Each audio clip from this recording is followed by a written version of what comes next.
아직도 모르겠어. 괜찮을까? 뭐가 고민이야. 그냥 자보면 되지. 어머, 미쳤어? 미치지 않았습니다. 2주간 실사용 후 불만족 시 환불 가능한 쇼앤 침대니까요.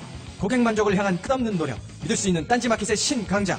침대에 대한 고민은 쇼앤침대에 맡기시고 여러분은 꿀잠만 누리세요. 이제 고민하지 마세요. 누워본 몸에게 물어보세요. 편안함을 파는 사람들 쇼앤침대, 딴지마켓에 있습니다. 주권자로서의 책임을 다합시다. 옛날에는 왕이 똑똑해야 나라가 편했습니다. 지금은 주권자가 똑똑해야 나라가 편하지 않겠습니까?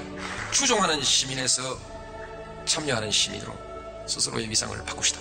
시간의 벽을 넘어 광장이 시민들에게 전하는 노무현 대통령의 이야기, 대통령의 말하기, 위시다 마우스. 엄마, 나 가게 안 하고 싶은데. 너 가게 해봤니? 농식 만들어봤니? 인테리어는? 집기는? 일할 사람은? 운영은? 가게 자리는? 개그만! 너 돈이 있니? 난 요술램프 몬스터 셰프다. 네가 원하는 모든 것을 들어주마. 맛집의 맛을 똑같이 만들어줄 수 있어요? 맛뿐만 아니라 돈과 청의 모든 비법을 알려주겠노라. 야하! 이젠 걱정 고민 끝. 네이버 검색창에 몬스터 셰프라고 쳐주세요. 상담 문의 02-458-8838 몬스터 셰프. 엄마! 가글 했는데 입에서 뭐가 나왔어! 그거 올리덴탈 체크 가글이라 그런겨. 지금 쓰고 있는 가글, 사용 후 확인해보셨나요? 무색소, 무알콜, 무계면 활성제의 올리덴탈 체크 가글은 튀겨 나온 입안의 이물질을 눈으로 확인할 수 있습니다. 딴지마켓에서 판매 중입니다.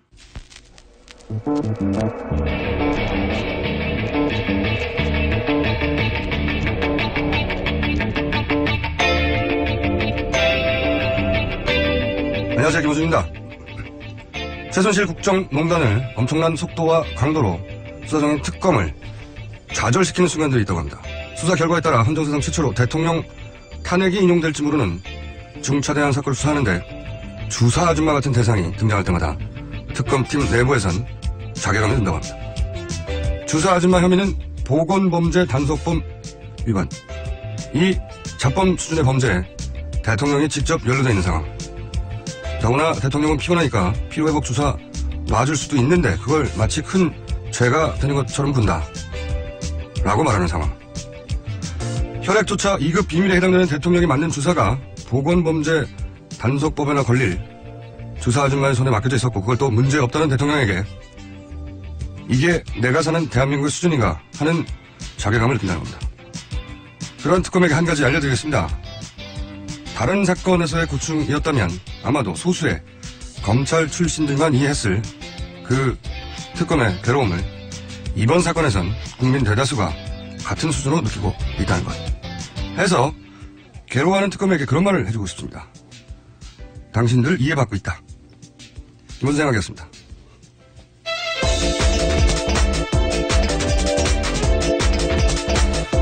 자, 오늘도 첫 시간에는 시사인의 김은지입니다. 아직 수식어가 준비 안 됐군요. 어렵습니다. 네. 빨간 펜이라든가. 예. 네. 김어준의 잘못된 점을 고쳐줍니다. 아, 정말요? 네. 그런 자리를 또 주신다면. 획득해야죠. 네. 아니, 근데 특검에서 정말 그런 얘기가 나온대요. 자기들끼리 수사다가 자괴감 든다고. 예. 그런 말 하죠. 사실 소식을 듣는 국민들과 기자들도 사실 네. 그래서 당혹스럽습니다. 이 검사들이 자기들끼리의 고충을 얘기할 때 우리는 이해할 수가 없거든요, 보통은. 예, 그렇죠. 네. 근데 이거는 너무 이해가 가는 거죠.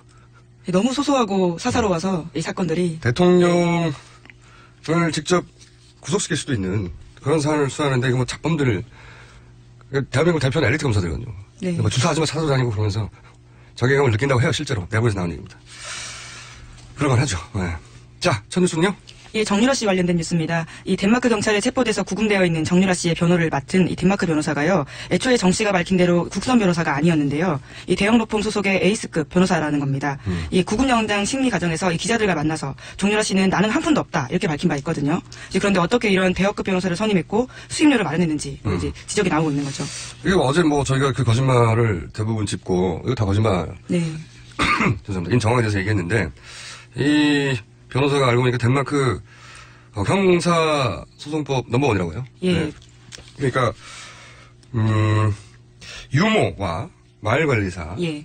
영어를 못하는 분들과 같이 있었다고 그랬잖아요. 그리고 새벽에 잡혀가자. 우리가 영상으로 봤지만 그죠? 네네. 돈도 한 푼도 없다고 그랬잖아요. 자기 입으로는 그렇죠. 네. 예. 그리고 국선 변호사라고 했잖아요. 네. 근데 이 짧은 시간 내에 어떻게 덴마크 넘버원이라는 사람을 선임했는지. 네, 선임을 했겠냐 이거죠. 이건 어제 그 정유라 씨의 워딩에서도 저희가 그런 얘기를 했지만 전문가가 계속 봐주고 있고. 예, 아주 전문적 자문을 그렇죠. 하는, 예. 엄마도 지금 구속되어 있는 상태잖아요. 네. 네. 그리고 아기를 봐줄 사람조차 없다고 말하고 있는데. 예, 그러면서 흐느꼈죠. 네. 예. 그러나 정작 그 짧은 시간에 선임한 사람은 덴마크 넘버원이라는 거예요. 예. 누가 계속 봐주고 있다. 예. 그건 너무 자명한 것이고 그게 누군지는 모를 뿐 사실 우리나라에서도 변호사 선임하는 일은 굉장히 어려워요. 쉽지 않습니다. 네. 누가 잘하는지 잘 모르고 일반인들은 정보가 많지 않고요. 네. 네. 요 특정 사건에 가장 실력 있는 변호사가 누군지 알아내는 건 쉬운 일이 아니거든요. 근데 말도 안 통하는 덴마크에 가가지고 거기서 넘버원을 어떻게 이 짧은 시간 내에 찾아냅니까? 이거는 보통 전문가가 아닌 전문가가 붙어있다는 거예요. 관리해주고 있다는 거죠. 그런 수고요. 예. 그리고 어제 거짓말로 쭉 얘기했는데 예. 어제 이제 특혜 대출. 네. 전 이 사건을 3개월 전부터 주목했는데 네. 특혜 대출 이야기가 워낙 큰 사건들이 많으니까 잠잠했다가 정유라 씨의 입을 통해서 그 특혜 대출 아니라고 말하는. 네, 직접 해명을 했죠. 아주 네, 자세하게. 구체적으로. 예. 그래서 어제 저희가 그 참여연대 변호사님하고도 얘기했지만 한 가지 더 얘기를 추가로 하자면 그때 이제 19세에 한 푼도 돈을 벌어본 적이 없는 정유라에게 무역회사에나 기업에 줄 신용장 네. 그걸 내주면서 거꾸로 이제 정유라 최순실 측에서 받은 서류는 거기 고용계약서, 근로계약서 하나라고 그랬단 말이죠. 기억나시죠? 네. 근데 다른 서류가 다 필요한데 그거 하나 받았다고 그랬는데 그게 어디에 근로계약서, 고용계약서냐면 코어스포츠. 네, 이게 최순실 씨 회사죠. 네. 최순실 씨 회사고 이 회사로 삼성 돈을 받았죠? 예, 맞습니다. 이 최순실 씨 회사일 뿐만 아니라 이제 비덱스포츠로 예, 이름을 바꾸죠. 이름을 나중에. 바꾸는데 예. 주주가 최순실 정유라 엄마 예. 딸이에요. 두 사람이에요. 예, 모녀 회사가 네. 나중에. 그러니까 이 근로계약서를 마침 정의당의 윤서 의원실에서 진작 확보하고 있었더라고요. 이게 제대로 보도가 안 됐나 모르겠는데 내가 그 근로계약서를 확보하고 있다는 얘기를 듣고 제가 받아봤어요. 예. 받았는데 내용이 뭐냐면 달랑 2장이에요. 근데 2장을 만들어서 2장이지 한 장에 달랑 들어갈 내용이에요. 내용이 뭐냐면 코어 스포츠가 피고용인 네. 정유라죠. 정유라에게 승마 훈련을 시키고 그리고 피고용인 정유라는 열심히 승마 훈련을 해야 한다. 올림픽을 위해서. 그리고 그 대가로 한 달에 얼마씩 준다. 이게 생각해보세요. 주주가 엄마하고 딸이에요. 네. 그런데 계약서 내용이 엄마가 말을 타라고 하면 딸이 말을 타야 한다는 거예요. 그리고 그렇게 말을 타면 딸에게 돈을 준다는 예. 계약, 이게 무슨 장난도 아니고 그런 계약서를 자기들끼리 만들어가지고 자기들끼리 사인해가지고 보낸 거예요. 이게 말이나 되는 계약서입니까? 이 황당한 고용계약서를 이걸 근거로 그런 신용장을 내줬다는 겁니다. 그러니까 이상한 거죠. 말이 안 되는 거죠. 네. 이 계약서를 필요하신 분들은 정의당 윤서 의원실에 의뢰를 하시면 계약서가 나오는데 저는 이거 꼭 봐야 되거든요. 궁금해요. 이태리. 계약서 이태리인데 그게 뭐지? 네. 찾아봐야 된단 말이죠. 보면 그렇게 황당한 겁니다. 이건 엄마하고 딸끼리 서로 하는 얘기예요. 그냥 너 말 열심히 타 그럼 용돈 줄게. 그걸로 이게 신용장에 나타나는 게 말이 됩니까? 정말 이거 특검이 수사해야 된다 이거. 자 여기까지 하고 다음 뉴스는요. 예, 류철균 이 교수가 지금 갇혀있는 상태인데요. 계속해서 진술을 하고 있습니다. 그 앞서서의 태도가 달라졌는데, 이제까지 정유라 특혜에 대해서는 그 김경숙 전 학장에 대해서만 이야기했는데요. 이뿐만 아니라 이 배우는 최경희 총장이 있다라는 진술도 했다라는 겁니다. 자, 교수님이 이제 많은 얘기를 하시고 계시군요. 유철균 교수님. 이 교수님의 신분은 아마, 파면되겠죠. 이래서 그렇게 될 거라고 보여지는데, 이 일을 겪고, 예를 들어서 거기서 몇 년 살다가 나와서 다시 교수를 이어가기 쉽지 않을 것 같은데. 이분이 이제 최경희 전 총장에 대해서도 얘기하고, 김경숙 학장에 대해서 특별한 관계인 것 같다 막 얘기하고 시작했잖아요. 예. 이제 두 분의 한 분, 누가 먼저 불려올지 모르겠는데, 근데 김경숙 학장 쪽에서는 이제 남편분이 인터뷰를 했더라고요. 예, 네. 김천재 교수라고요. 네. 류 교수가 하는 거 다 소설이라고. 예. 제가 이제 몇 번이나 얘기했지만 교수님들은 자기들이 논리적으로 얘기하면 통할 거라고 생각을 해요. 근데 실제 조서를 받으면 앉아가지고 이제 자기 논리를 막 열심히 얘기하고 그리고 열심히 받아줬거든요. 네. 통하는 것 같아요, 막 느낌이. 그리고 더 적극적으로 자기 변호를 하고 논리적으로 막 끄덕끄덕하고 받아줬거든요. 그 결과 구속. 이게 일반인의 대화하고 다르다는 걸 이 전달하기 쉽지 않은데. 이 방송을 좀 들으시면. 예, 일반인들의 대화는 막 서로 얘기하고 막 적극적으로 설득력 있게 얘기했다고 생각되면 상대가 설득된 것 같아. 그렇게 생각하고 대화 끝날 수 있잖아요? 막 자기가 설득력 있게 얘기해놓고 자기가 충분히 이제 얘기한 것 같고. 만족스럽고. 예, 자기가 예. 이 정도면 충분히 전달했어라고 생각되는데 상대방은 검찰을 듣고 있다가 다 듣고 나서 구속. 이게 전달이 잘 안 되는데 자꾸 이러지 마시고 가서 처음부터 실대로 말씀하세요. 자, 좋은 정도 된 것 같고 다음 뉴스는요? 예, 정치권 소식입니다. 이 서청원 그 임명진 두 사람의 어떤 그 기싸움을 전해드렸는데요. 제가 말씀드렸잖아요. 이 예언이가 예. 네, 어제 하셨던 말씀이 정말 그대로 남았습니다. 이 서청원 의원이 어제 기자들과 만나서요. 그 임명진 위원장이 지난달 25일에 이 대선이 끝나면 자신이 노력해서 복당 후에 국회의장으로 모시겠다라고 이야기를 했다면서요. 그 이른바 위장 탈당 의혹을 제기한 건데요. 이에 대해서 임명진 위원장은 그런 얘기 해본 적도 없고 스스로 탈당을 할 것으로 본다. 이렇게 반박했습니다. 제가 어제 이 뉴스 계속 나올 때 제 선배가 이거 짜고 치는 고스톱이라고 하려다가 짜고 치는 약속 대련의 느낌이 물씬 난다고 틀림없이 뭔가 서로 약속하고 사전에 했을 거다. 왜냐면 이제 드라마가 필요하니까요. 그래서 이제 서로 티격태격하고 그걸 의도적으로 키우는 면이 있다. 여기서 지금은 막 서로 파열음을 낸다고 크게 보도하고 있는데 이게 처음에 약속대로는 틀림없었어요. 제가 보기엔.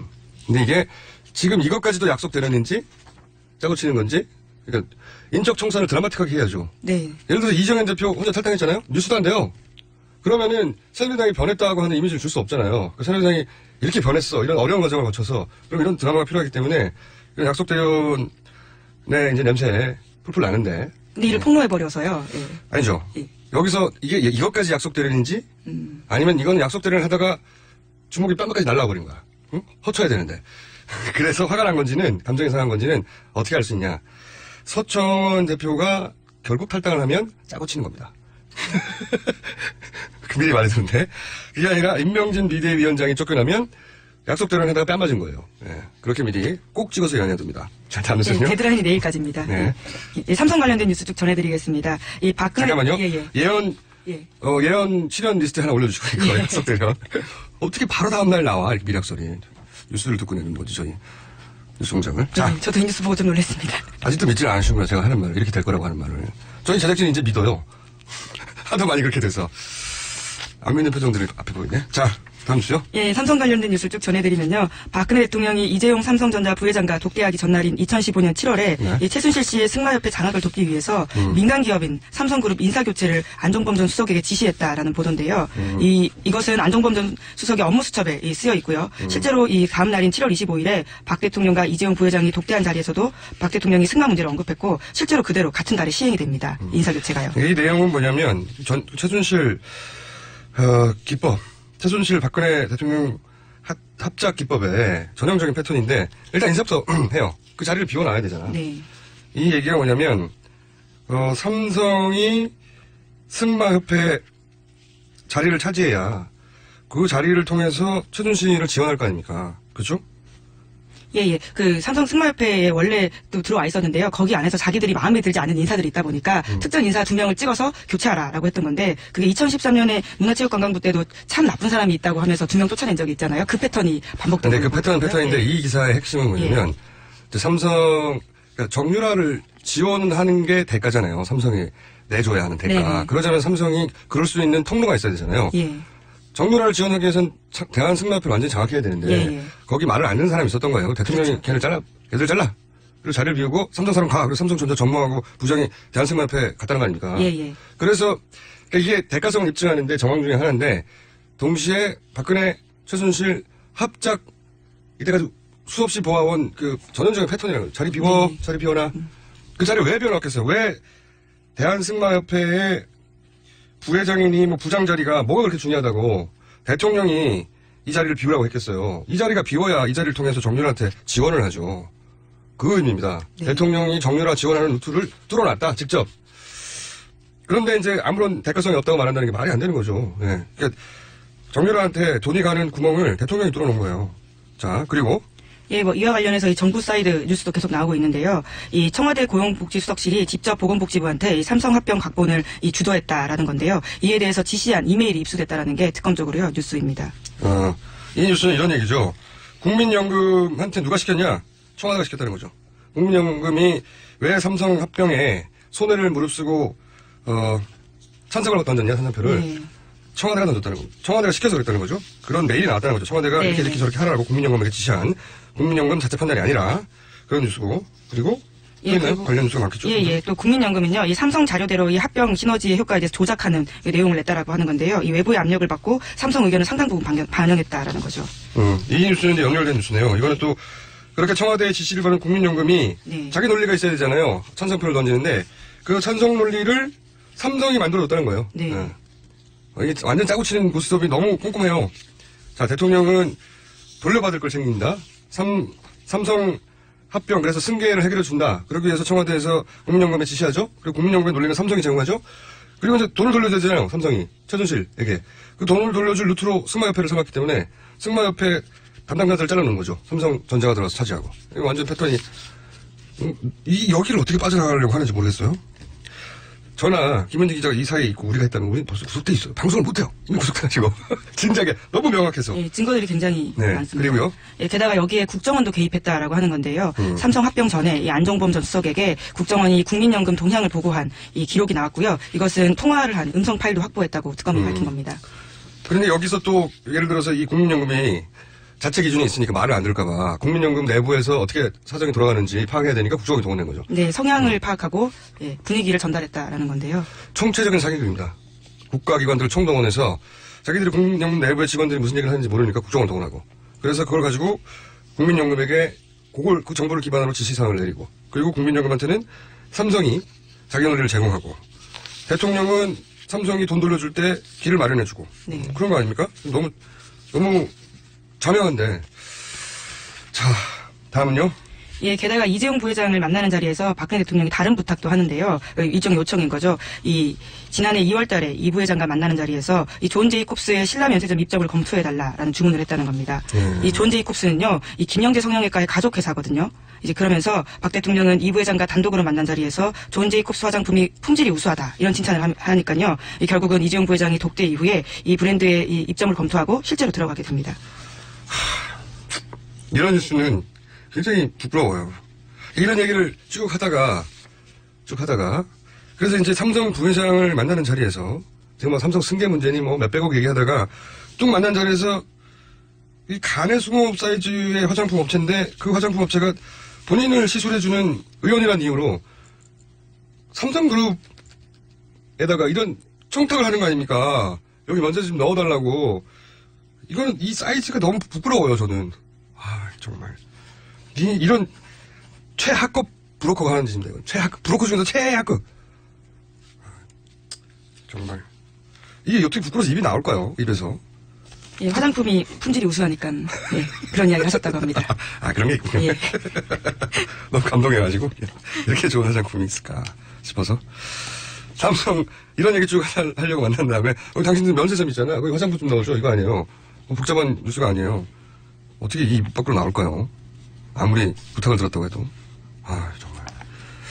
시간이 다 됐기 때문에 제목만 탁탁 치고 가죠, 이제. 예, 뭐 삼성뿐만이 아니라요. 박 대통령은 다른 재벌 총수들을 만나서도 최순실 회사를 직접 소개하면서 그것들에 대한 소개서를 문건을 줬다라는 보도도 있고요. 예를 들면 어떤 회사요? 예, 뭐 더 플레이그라운드라든가 WK 다 모두 최순실 씨 실소유주 회사입니다. 하지만 규모가 굉장히 작고요. 대부분의 사람들은 모르는 회사죠. 아니, 규모가 작은 건 둘째치고 예. 생긴 지 얼마 되지도 않는 회사들이에요, 예. 다. 매출액 제로일 때예요, 이때가. 이걸 어떻게 실력 있는 회사로 소개합니까? 재벌 총수들 만나가지고 더 플레이그라운드는 차은택 씨를 내세운 최순실 회사고 WK는 독일의 자금 세탁하는 창구로 최순실 회사 아닙니까? 맞습니다. 예, 예. 사사로운 이익을 한 번도 챙긴 적이 없다면서요. 1원도 챙긴 적이 없다. 최경환 의원이 대신 했었죠. 경제 공동체인가 보죠. 자, 제목 하나 둘 짚어볼까요? 남은 제목들 뭐 있습니까? 예, 뭐 청와대 블랙리스트 관련해서요. 뭐 제목만 말씀드리자면 이 청와대 비서관이 실제로 청와대가 이것을 작성했다라고 인정했다라는 진술이 나왔다라는 거고요. 청와대에서 블랙리스트 모른다고 했는데 예. 거기 근무하는 사람이 예, 담당 비서관이요. 내가 했다. 네. 예. 자, 그리고요. 그리고 이 국정원도 여기에 조직적으로 개입한 정황이 나왔다라고 하는 건데요. 국정원은 앞으로 모든 일이 닦여 있을 거라고 봐요. 예. 그리고요. 그리고 여기에 이제 관련된 이메일도 쭉 나와 있다라는 거고, 이 총장 후보 선출에도요, 이 청와대가 개입했다라는 이야기도 어디 있습니다. 총장이요? 예, 뭐 경북대뿐만이 아니고요. 대학 총장. 예, 예. 아, 이거 굉장히 요거 따로 다룰 만한 사안입니다. 대학 총장에 왜 개입했을까요? 전국 국공립대학 대학 총장 후보에 청와대가 직접 개입한 정황이 있거든요. 엄청난 규모로. 참 이해가 안 가요? 왜 대학 총장들을 이렇게까지 직접 민정수석이 전례 없이 개입했는지. 그래서 한 가지 예를 들면 이순희 후보가 결정되는 경우는 없는데 1순위가 자격이 없으면 아예 새로 뽑지. 1순위, 2순위 후보가 하는데 민정 쪽에서 바로 여기서는 우병우 네. 민정수석이죠. 우병우 민정수석이 이 사람 안 되고 2순위를 끌어올려서 인선한 경우가 대단히 많지 않습니까? 아니, 왜 이렇게까지 청와대가 대학 총장 인선에 직접 개입했을까? 네, 심지어 공석으로 비워둔 데도 있고요. 마음에 드는 네. 경우. 이건 정국정한 현상인데 워낙 뉴스들이 많아서 안 다뤄지고 있는데 저희가 한번 다뤄보겠습니다. 앞으로. 여기까지 하겠습니다. 시사인의 예, 김은지였습니다. 감사합니다. 굶고 뛰고 땀 빼고 다 해봤다. 그래봐야 소용없었다. 다이어트는 결국 먹는 게 문제다! 동결건조 채소와 곡물, 단백질, 그리고 효소와 비타민, 미네랄로 만든 다이어트 전용 그린 스무디로 하루 한두 끼만 바꿔 드세요.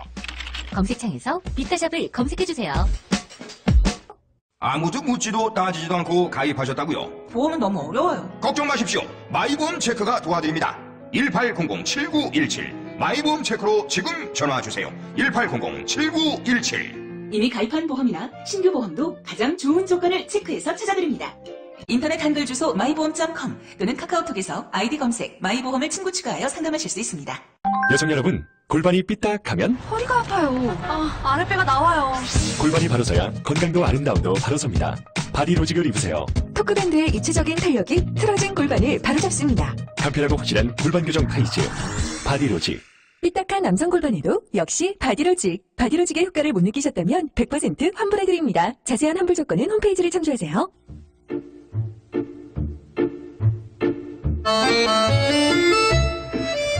자, 최고의 인기 선호죠. 내부자 둘. 근데 오늘은 이 내부자 둘 모두 바쁜 날입니다. 한 분은 이제 개업을 해야 되고요. 또 한 분은 또 독일에 가셨어요. 왜 독일에 가셨는지. 자, 개혁 보수신당의 김성태 의원 전화 연결됐습니다. 안녕하십니까? 예, 안녕하세요. 김성태입니다. 네. 그리고 독일에 가신 더불어민주당의 안민석 의원 전화 연결됐습니다. 안녕하십니까? 아이고, 제가 독일 가는 거 아무도 모르게 왔는데 이렇게 떠벌리면 어떡해요? 아무도 모르겠요. 다 아는데 이미. 새해 복 많이 받으십시오. 안민석 의원입니다. 이제 약간 아니, 김성태 위원장님이 고자질 하신 건가요? 제가 비밀을 해달라고 그랬는데. 네, 의원님 스스로 말씀하신 거 아니에요? 괜히 엉뚱하게 나를 갖다 또 몰고 가는 건 대단히 부적절해요. 나한테 사전 양해를 구해놓고 지금 와서 또 나를 끄집어 넣는 거는 참, 안민석 의원이 독일 가서 또 사람 잡네. 자, 안민석 의원님, 약간 보니까 네. 말씀하실 때 제가 여쭙고 한 0.5초 걸리는 거 보니까 딜레이가 있는 것 같은데, 그죠? 네. 그건 저만 아는데 어떻게 하시는지. 어쨌든, 잠깐만 기다리시고요. 제가, 김성태 의원님께 먼저 여쭤볼 게 있습니다. 오늘이 창당 발기인데죠? 그렇습니다. 오늘 오후 2시 국회의원회관 대강당에서 예. 가칭 개보수신당의 창당 발기인 대회가 오늘 열립니다. 아직도 가십니까? 그렇습니다.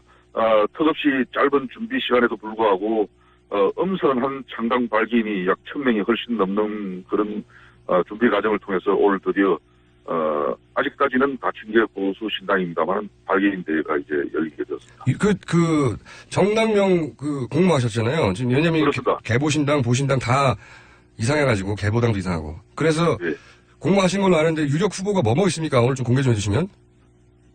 아무래도 그냥 영국의 보수당처럼 그냥 보수당 하자. 보수당으로 심플하게 그냥 보수당으로 가자는 그런 의견도 많이 있고 그게 하나의 의견이고 또 하나. 희망 보수당으로 또 의견이 나오는 부분도 있고. 희망 보수당요? 예예. 희보당도 웃깁니다. 아직 24일을 지금 창당 D-Day로 잡고 있기 때문에 네. 아직 시간적 여유가 좀 있습니다. 한 20일 정도. 네. 그 안에 지금 국민 공모를 하고 있기 때문에 우리 국민들께서 좋은 당 이름 지어주실 거라고 이렇게 확신하고 있습니다. 알겠습니다. 그 소식은 잘 알겠고 이름 예.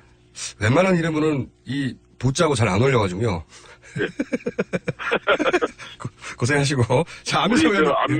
안민석 의원이 힘들게 또 독일에 갔습니다. 사실 국조특위 위원장인 저에게 독일 출장에 대해서 아주 소상하게는 아니지만은 최순실 국정농단의 큰 줄기를 또 잡아내려고 하는 그런 열정과 또 헌신이 있기 때문에 갔죠. 지금도 아마 잠 제대로 자지 못하고 이렇게 방송까지 응해주는 안민석 의원 정말 대단합니다.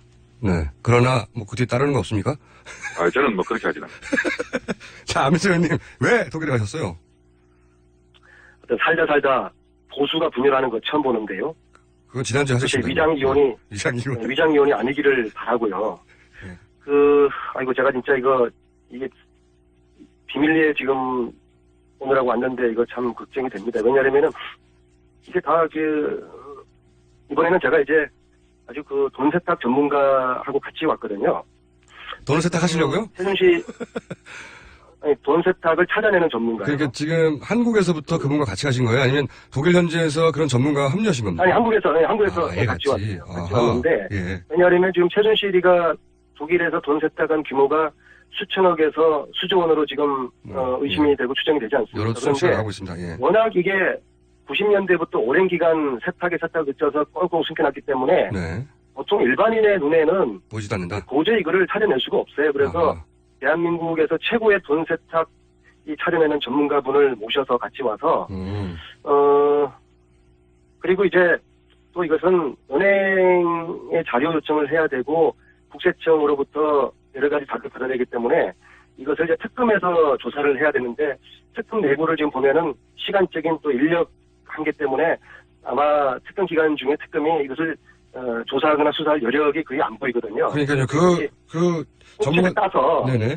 좀 구체적인 정황을 근거로 만들어서 특검에 요청하고 특히 국세청이 지금 탈당을 아직까지 끼고 있는 게 상당히 유감이거든요. 그래서 국세청에도 이 전문 팀을 구성하라는 근거를 만들기 위해서 일단 이번에 저희들이 최대한 열심히 조사를 해볼. 그러니까 이렇게 요약하자면 특검이 하기에는 너무 많은 일이 있고 뭐 주사하지마 수사까지 해야 되니까요. 그런데 이걸 그대로 둘 수 없으니 돈 세탁의 어떤 물꼬를 트려고 전문가와 함께 하신 거네요.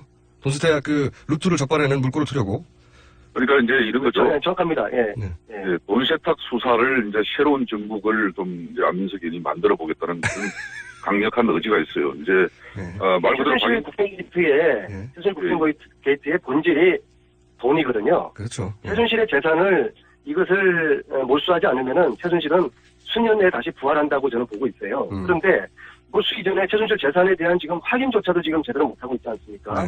그러면 이거 국민들이 촛불 들고 고생을 해서 아무리 이 전국을 이렇게 만들어 놓은들 이게 뿌리로 캐지 못하는 거예요. 그래서 하도 답답하는 거에 최순실 본인뿐만 아니라 최순실 주변 사람들의 이 비자금들이 독일을 비롯한 유럽에 분명히 떠돌고 있는 것만은 여러 정황상 틀림없는 것 같아요. 구체적으로 이번에 최순실의 딸 정유라가 덴마크에서 붙잡혔지 않습니까?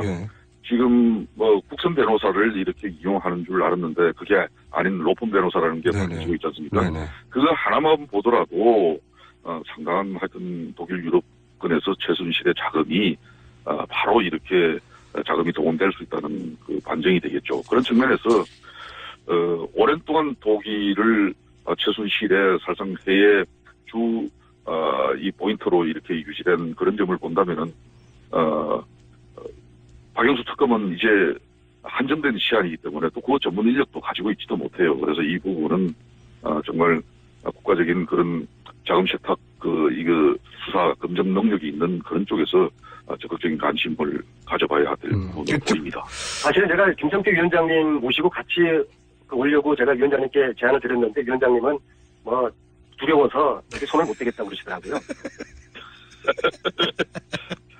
그저 사람 없으면 안 보이면 그냥 하고 싶은 대로 그냥 어렵게 본인 출장 간다는 거 그냥 제가 이 승인해줬음에도 불구하고 위원장은 여기 한국에서 또 국조특위 지금 이끌어 가야죠. 예?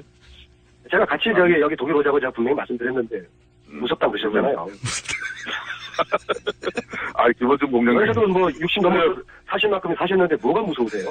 갈수록 우리 안민석 의원이 이게 도가 지나친 이 허위 방송이 너무 도가 깊어지고 있어요. 그런데 김원중 공장장과 안민석 의원의 이런 유착 관계에서 절대 안민석 의원을 바로잡지 못하고 있는 부분은 이거는 우리 청취자들에게도 대단히 큰 문제예요. 아니, 김원중 공장장님 좀 바로 잡으세요. 국회의원들끼리도 못 바로 잡는 걸 제가 어떻게 바로 잡습니까? 안민석 의원은 구준 공장장만 국회 연기는 안 하실 거예요? 위원장님. 이제는 위원장님께서 국회 연기 요구하면서 국회에서 농성이라도 들어가셔야 되는 거 아니에요, 위원장님께서? 제가 요 며칠 사이도 국조기간 연장의 필요성을 가지고 원내 교섭단체 국회의장 쪽을 아주 적극적으로 지금 두드리고 있습니다. 그래서 여러분들 국민들 다 잘 아시다시피 이 특조기간 연장은 국정조사 특위에서 결정하는 사안이 아니라 국회 원내 교섭단체 사당 원내 대표들 간의 합의가 이루어져야 이게 국회 본회의에서 또 기간 연장 의결이 이루어질 수 있어요. 그러니까 아시다시피 1월 15일이 지난 11월 17일 날 가결한 이제 특위 기간 만료예요. 그래서 의장님과 또 이 교섭단체 대표들 간에 정말 긴밀한 협의가 좀 이루어져서 밝히지 못한 아직까지 국정조사 특위의 활동이 좀 뒷받침돼서 하는 그런 바람이 있습니다. 이게 최순실 당만 반대하는 거죠? 최순실 당만 반대하고 있는 거죠? 새누리당이 반대하고 있나요? 최순실 당 말이에요. 전체 합의는 최송 어느 선에서 안 되고 이런 부분은 어느 특정인이 이걸 얘기할 수 없는 부분이에요. 그래서 국회 합의가 안 되는 것은 어떻게 됐든 국회 전체 원내 교섭 단체 간에 합의가 안 되는 부분이니까 저는 오늘이라도 좀 협상을 다시 잘 해줬으면 하는 그런 바람이 있습니다. 위원장님께서 저에게 이제 개인적으로 하소연하셨던 게 새누리당, 소위 이제 최순실 당으로 요즘 이야기되는데요. 최순실 당에서 반대한다고 국조 이거 연장을 못하면은 이거 부끄러운 거 아니겠어요? 근데 이제 원내대표가 합의를 안 해주면 어쩔 수가 없는 면이 있는데 지금은 잘 안 알려져 있어요. 누가 반대하고 있는지. 네. 지난번 정세균 국회의장이 최순실 강제 구인법을 저희 특위의 거의 의원님들이 다 동의하고 안민석 의원 이런 분들이 적극적으로 저랑 둘이서 국회의장까지 직접 면담하면서 강제 구인법 직권 상정을 지난 연말에 요구했지 않습니까? 결국 이게 불발되는 것도 이게 의장도 직권 상정을 할 수 있지만은 타당 원내 교섭 단체 간의 합의가 이루어지지 못하면은 어렵다는 이야기거든요. 그렇듯이 특정당에서 좀 전향적인 특정당에서 좀 전향적인 입장만 이루어지면은 사당 또 합의는 또 이끌어낼 수 있을 것 같은데 다 같이 노력합니다. 그런데 이번에 계속 새누리당이 반대를 해서 국조 연기가 안 되면은 새누리당은 최순실 당으로 국민들에게 완전하게 낙인이 찍히는 거거든요. 그래서 정진석 원내대표께서 이 방송을 들으시면은 오늘 중이라도 전향적인 태도를 취하셔서 국조 연기해 주시고 또 최순실 강제 구인법 이것도 새누리당이 지금 반대를 하고 있죠. 새누리당의 반대 때문에 국민들이 원하는 이러한 법과 국조 연기를 관철 못 시킨다 그러면은 이게 말이 안 되는 거죠. 그래서 위원장님께서도 말씀만으로만 하지 마시고 좀 더 좀 행동으로 오늘 국회에서 이럴 때 텐트 치고 농성을 한번 해보세요. 그럼 저도 당장 쫓아가서 동참을 할게요. 예, 지난 서울구치소 최순실 수감동 특검 우리 국정조사 특위에서도 봤듯이 최순실이라는 사람은 아나무인입니다. 정말 국민의 알 권리 이 국정조사 청문회에 불참은 자기 마음먹은 대로고 지금은 박영수 특검이 수사를 위해서 특검에 출석하라 그래도 지금 구치소에서 꼼짝도 안 하고 있어요. 네. 이제 체포영장을 발부해야만 또 최순실 부인할 정도로 지금 어려운 상황이 되고 특검을 해도 안 하는 거예요 지금. 최순실이라는 사람은 정말 이거는 정말 후한 모치를 넘어서서 국민들 자체가 아예 상식적으로 납득이 안 돼요. 그러한 최순실에게 우리 국가 질질 끌려가는 모습을 보이는 게 좀 유감이고 제가 조금 전에 저녁 때 덴마크의 정유라 인터뷰를 했던 분이 길바닥 저널리스트인 박형규 기자이거든요. 예. 박형규 기자가 프랑크푸르트로 지금 와서 저녁에 같이 있었는데요. 정유라가 인터뷰했던 내용이 그때가 새벽 한 5시 정도였다 그러는데 꼬박꼬박 아주 준비된 그런 그 답변이었다는 이야기를 제가 듣고서 엄마의 그 딸이구나 그 생각을 했는데요. 이 두 모녀가 대한민국을 이렇게 뒤흔들고 농락을 하는데 국회라도 나서서 좀 책찍을 들어야 되지 않겠어요? 그래서 오늘이라도 새누리당이 전향적인 좀 자세를 취해주기를 요청합니다. 새누리당이 그걸 듣고 전향적인 자세를 취할 일은 없고요. 제가 궁금한 건 이런 겁니다. 지금 말씀하셨듯이 최순실 씨도 안 나오고 특검에 불러도 안 나오고 근데 이제 그럴 수 있는 이유 중에 하나가 예를 들어서 서울구치소에 가서 만나려고 하는데도 서울구치소 차원에서 방해가 있지 않습니까? 그러니까 저는 조직적인 저항이 있다, 방해가 있다. 이 특조나 이 사태를 수사하고 진실을 밝히는데 그렇게 생각되는데 구치소장도 방해를 했는데 구치소장 단독으로 그런 결정을 했을 수는 없으니까 구치소장에 대해서 일단 조치를 취하면 고소고발을 한다든지 그 다음부터 그런 조치는 없나요? 지금 이제 대한민국 국민이면은 비록 신변 자체가 구속 피의자의 신변이지만은 한 사람 한 사람 다 인권 중요하죠. 그렇지만은 너무 가보하는 그런 특정인에 대해서 가보하는 그런 인권적인 측면에서의 구치소의 그리고 법무부의 역할이라면은 국민이 납득이 안 되는 거죠. 그렇죠. 정말 대한민국 모든 국민의 인권을 그렇게 법무부나 이 구치소 관계자들이 소중히 다룬다면은 대한민국은 벌써 정말 선진화된 인류 민족 국가죠. 그런데 너무 최순실 이 일가들에 대한 가보하는 그런 분위기에 대해서는 지난번 구치소뿐만 아니라 그 구치소 수감동 행정조사를 마치고 와서도 여러 차례 문제 제기를 해서 지금 특검에서 서울구치소와 남부구치소를 또 압수수색까지 했지 않습니까? 앞으로 국회 차원에서도 이번 국조를 이렇게 특위 청문회를 마무리하는 시점에는 보고서도 내고 여러 가지 또 조치가 뒤따릅니다. 그때 법무부와 서울구치소 이런 기관들에 대해서는 좀 단호한 입장을 가질 계획입니다. 안민석 의원님은 반말하듯이 하지 마시고요. 예? 저희들 앞에서 구치소장이 최순실에게 쩔쩔매는 모습 보지 않았습니까? 최순실의 그 특혜받는 모습을 저희들이 확인하지 않았습니까? 그렇게 우리가 국회의원들이 구치소장에게 모욕을 당했으면 끝나고 난 다음에 거기에 대한 타협을 취해야 되는 것이죠. 어떻게 취하실 예정이십니까? 이 간사들 불러서 이것은 국가특위 차원에서 구치소장을 공무집행 방해 행위로 국정조사 방해 행위로 고발을 하자. 왜 그런 것들이 이루어지지 않는지는 도대체 이해를 하지 못하겠어요. 예, 우리 안민석 의원 지난번 저랑 프랑크푸르트에서 그때 정유라가 이 주일 그러니까 신앙 행사에 참석하는 것에 뻗치기를 했었는데 이번에는 어디서 이제 그런 행동 또 활동들을 하고 있습니까? 누군 생각하지 마시고요. 지금 구치소장에 대한 우리가 당한 조치를 그 위원장님이 오늘이라도 그 간사들 불러가지고 취해 주셔야 될 것 같아요. 그리고 우리 안민석 구치소장이 범죄인나 최출매는 그런 경우가 어디 있습니까? 안민석 의원께 좀 제가 부탁을 드리는데 지난번 여러 가지 국조특위위원으로서 청문회 활동도 잘 하시는데 너무 장시호 정인에게는 반대했어요. 네? 특히 본 위원장이 파악하고로는 이규혁 선수와 장시호 정인 간에는 또 상당한 히스토리가 있는데 그 부분은 좀 집중도로 더 들어가지 못한 부분에 아쉬움이 있어요. 그 부분을 위원장님은 코프로트에서 막히시면은 이 안에서 좀 검토를 하고 오세요. 예. 위원장님, 제가 궁금한 건데요. 그러니까 서울 구치소장이 국조특위의 조사를 방해한 혐의 혹은 정황은 분명히 있으니까 국조특위 차원에서 서울 구치소장을 특검에 고발하는 것은 불가능합니까?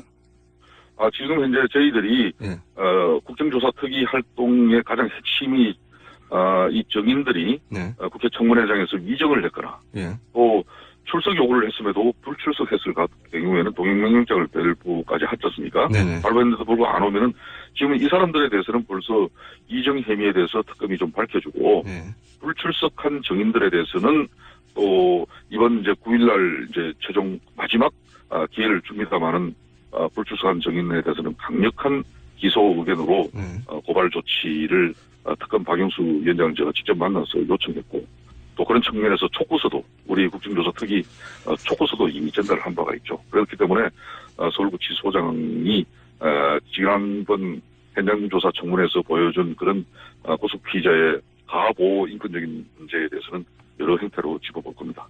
그러니까 고소고발할 수도 있다는 얘기네요. 왜냐하면 이게 위증도 그렇고 불출석도 그렇고 결국은 이제 국조특위가 진실을 밝히려고 하는데 이제 방해하는 거 아니겠습니까? 그러니까 최순실. 그런데 구치소장도 방해를 했다고 볼 수 있으니까요. 그때 이제 가장 드러난 것은 업무과장이 현장조사 청문회장에서 제대로 된 답변이 이루어져야 되는데 일부 언론 기사를 보면은 업무과장을 이렇게 발언을 제지하는 꼬집는 모습이 이렇게 기사가 나왔지 않습니까? 막 그런 거 하나만 보더라도 또 최순실에게 뭔가 이 업무과장이 구속 피의자의 상태를 우리 국민들에게 제대로 알려줘야 되는데 그 진술의 기회를 막았다는 것은 이미 상당한 문제가 되는 것이고 두 번째는 시간이 다 돼가고 있습니다. 위원장님 저와 특위위원들 간의 합의를 통해서 수감동에 들어갈 때 ENG 카메라와 스마트폰 하나를 이렇게 가져가기로 했는데 막상 들어가고 나니까 그걸 최순실 이야기만 듣고 아예 불허한 그런 측면에 대해서는 분명한 조치를 하실 거다. 조치를 해야죠. 알겠습니다. 김성태 의원, 안민석 의원이었습니다. 안민석 의원님은 인사만 하시죠. 매물아 어디로 가니 물어보면 강물 따라서 가고 싶어서 강으로 가고 강물한테 물어보면 강물아 흘러 어디로 가니? 그러면 넓은 세상 보고 싶어 바다로 간다. 바다를 포기하지 않는 강물처럼 부딪히는 모든 것들을 배우며 사람과 사람의 작은 만남이 모든 변화의 시작임을 응원했던 사람 신영복. 당신이 그립습니다. 신영복 선생님 일주기 추모도서 만남 신영복의 말과 글 도서출판 돌베개. 똥은 싸고 다니냐? 미치도록 싸고 싶다. 빅동의 추억. 미국 장사랑! 구렁이똥 이뻤다. 장이 살아야 내 몸이 산다. 혈중 콜레스테롤 개선과 배변 활동에 도움을 주는 건강기능식품입니다. 빅동의 추억. 미궁 장사랑. 지금 검색창에 미궁 장사랑을 검색하세요.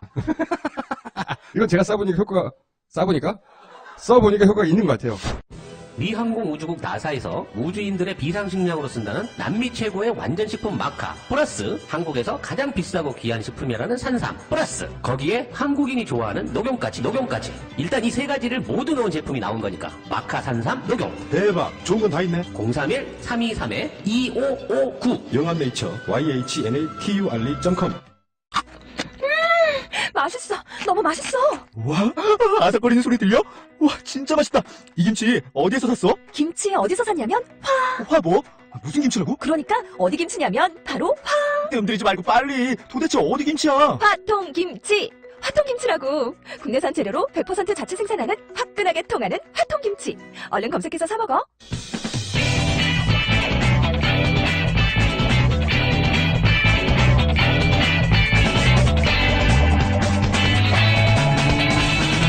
김어준의 뉴스공장. 네, 뉴스공장 2부 시작합니다. 첫 번째 인터뷰 시간인데요. 제적될 것으로 생각했는데 학점이 나와서 의아했다. 정유라 씨가 학점 특혜를 부인하면서 한 말입니다. 그런데 정유라 씨와 최순실 씨가 작년에 이화여대 교수 6명을 합의에 만나서 학점 관리 방법을 전수받았다. 들어왔는데요. 이런 내용이. 더불어민주당 김병욱 의원 전화 연결해보겠습니다. 안녕하세요. 네, 안녕하세요. 그동안 잘 계셨습니까? 네, 안녕하십니까. 예, 예. 학점 특강을 받았다고요? 이거 어떻게 된 건지 좀 자세히 알려주십시오. 네, 뭐 학점 특강, 뭐 학점 코치 이렇게 얘기할 수 있겠는데요. 예. 작년 4월경에 최순실과 정유라 양이 이화여대 총장, 네. 그다음에 김경숙 학장, 예. 그다음에 학과장, 예. 그다음에 정유라 양이 수업을 받고 있는 담당 과목의 교수 강사, 예. 이렇게 계속 같은 날 6분을 만나서 어떻게 하면 학점을 받을 수 있는지, 어떻게 하면 레포트를 제출할 수 있는지, 수업 대체를 할 수 있는 방법은 뭔지, 이런 구체적인 성적 관리에 대해서 맨투맨 특강을 받은 거라고 할 수 있겠죠. 맨투맨 특강. 레슨을 받은 거죠, 레슨. 예, 예. 정말 어이없는 일이라고 생각합니다. 일개 학생이 교수 6명을 한 번에 모아가지고 내가 점수 어떻게 하면 받을 수 있는지를 코치를 받았다는 거 아닙니까, 지금? 그렇죠, 그렇죠, 그렇죠. 참. 레포트 쓰는 방법이라든지, 네. 뭐, 연습 증빙서를 어떻게 만들어야 되는 건지 등등 해서 예. 정말 저희가 이 자료를 입수하고 대한민국 교육이 이럴 수가 있는가. 그래도 우리 교수라는 직업이 가장 존경받고 학생들의 모범이 돼야 되고 미래지향적이어야 되는데 너무 이 현실의 권력과 돈에 교수님들이 이런 행동을 할 수 있다는 것이 좀 답답하고 암울합니다. 이 정도 하려면 이거는 총장이 직접 지시해야 되는 거 아닙니까? 교수님들을 일개 학생한테 다 모이게 하고 뭐 어떻게 하면 학점 받는지 전수해주고 이거 총장님이 개입하지 않으면 안 되는 거 아닌가요? 그래서 지금까지 저희가 이제 파악하기로는 김경숙 학장이 예. 어떻게 보면 이화여대에 있어서 그 문화체육부의 김종차관의 역할을 네네. 하지 않았느냐 하는 의심이 있는데 그런 생각을 많이 했었고요. 예. 이화여대 총장 최경희 총장은 묵인 방조 네. 또는 뭐 적극적인 협조 예. 이런 정도로 생각을 하고 있었는데 같은 날 총장을 포함해서 계속적으로 만났다는 걸 보면은 몸통이 최경희 총장하고 김경숙 학장 두 분 다 몸통이지 않느냐 그런 추론이 가능하다고 할 수 있겠습니다. 그렇겠네요. 교수님들 예를 들어서 체육학장이 다른 과 학과장이나 혹은 교수나 뭐 오라가라 할 수는 없지 않습니까, 사실은?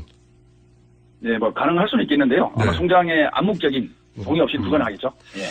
그리고 의원님이 이거는 이제 문서로 확인하신 내용인 거죠? 지금 말씀하신 예. 네, 확인된 내용이고. 그리고 이제 또 의원님이 공개하신 게 정유라 씨 대리시험 답안지 요걸 공개하셨지 않습니까? 예. 그 이틀 전에 공개했죠. 예, 이거 어떻게 다 입수하셨는지 모르겠는데. 저희가 열심히 하고 있습니다. 조선의 기계로 두려움 없이 열심히 자료 수집하고 또 이것이 공개되는 것이 우리 교육을 바로잡는 길이다 생각하면 두려움 없이 다 공개하고 있습니다. 지금 답안지도 공개됐고 또 의원님을 통해서 이제 이화여대 교수 6명이 하루에 정유라를 개인 코치해서 학점 받도록 레슨을 해줬다. 이것도 밝혀졌고. 그러니까 저기 한 말씀 더 드리면요. 네. 대리시험은 어떻게 보면은 정확하게 말하면요. 예. 대리시험이라고 하면은 시험 당일날 누군가가 제3자가 네. 수험생을 대신해서 시험 보는 거잖아요. 그렇죠. 근데 유철균 교수 감옥의 경우는 정확하게 말하면 대리시험을 넘어서는 어떤 내용이냐면은 시험을 아예 안 본 거예요. 이게 온라인 강의인데 시험은 오프라인으로 보게 돼 있어요. 근데 아예 시험을 안 보고 학점을 준 거예요. 유 교수가. 그러다가 작년 가을부터 좀 관심이 집중되고 교육부 감사 얘기가 나오고 하니까 유 교수가 조교를 강압을 해서 답안지를 작성하게 만들고 그 답안지를 끼워넣은 거예요. 그러니까 죄질이 단순히 대리시험보다는 훨씬 무거운 거죠. 그렇죠. 예. 이게 문제가 될 것 같으니까 나중에 조작을 해서 만들어냈다는 거 아닙니까? 예. 그런데 지금 또 특검에서 나오는 얘기는 자기는 강압한 적이 없다. 조교가 알아서 한 거다. 이런 얘기를 하고 있단 말입니다. 이게 뭐 우리 김어준 선생님도 아시다시피 교수하고 조교라는 관계가 갑을 중에서도 가장 갑을 관계 아닙니까? 진짜 이런 그 갑을 관계를 악용해갖고 조교한테 책임을 떠넘기는 정말 저는 유철균 교수의 그 답변을 보고 정말 이럴 수도 있는가. 대한민국에 이 많은 조교들이나 대학에서 종사하시는 분들이 어떤 생각을 들겠습니까? 어떤 마음으로 교수를 보겠습니까? 말도 안 되는 거죠. 교수를 보겠습니까? 네. 조교가 왜 그 답안지를 한참 지난 답안지를 자기가 적어가지고 거기다 몰래 끼워넣어요. 그럼요. 말도 안 되는 거죠. 그리고 예. 나중에 끼워넣는데 점수는 또 어떻게 만들어집니까? 교수가 그걸 모른 채. 말도 안 되는 어이가 거죠. 없습니다. 네. 예. 그러니까 이제 정유라 씨가 했던 이 확정 관련 얘기는 다 거짓말. 사실 학교 관련해서 정유라 씨가 한 얘기는 다 거짓말이라고 봐야 되겠습니다.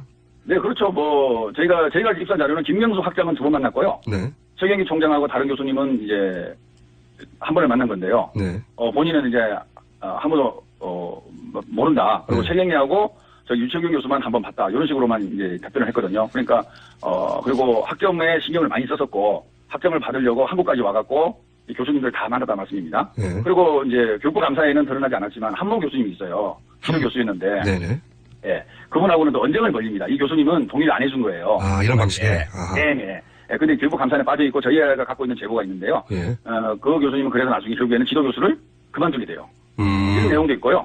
또 제가 받은 제보로는 어떤 보직 교수는 제발 F 학점을 주지 마라. 예. 담당 교수한테. 예.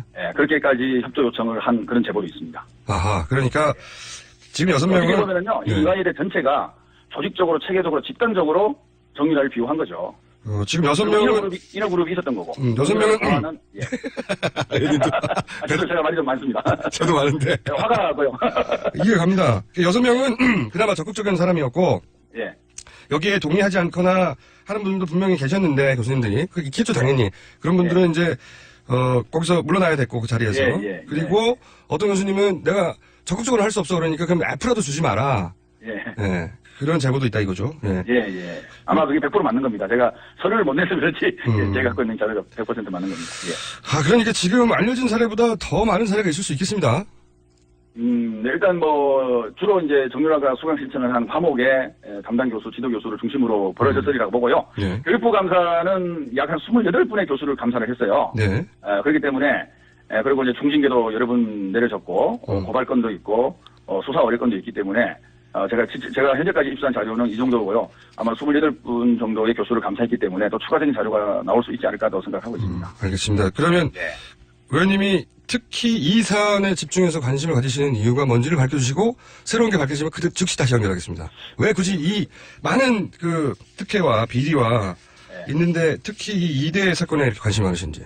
제가 상임위가 교육문화체육위원회이기 물론 그렇긴 하지만.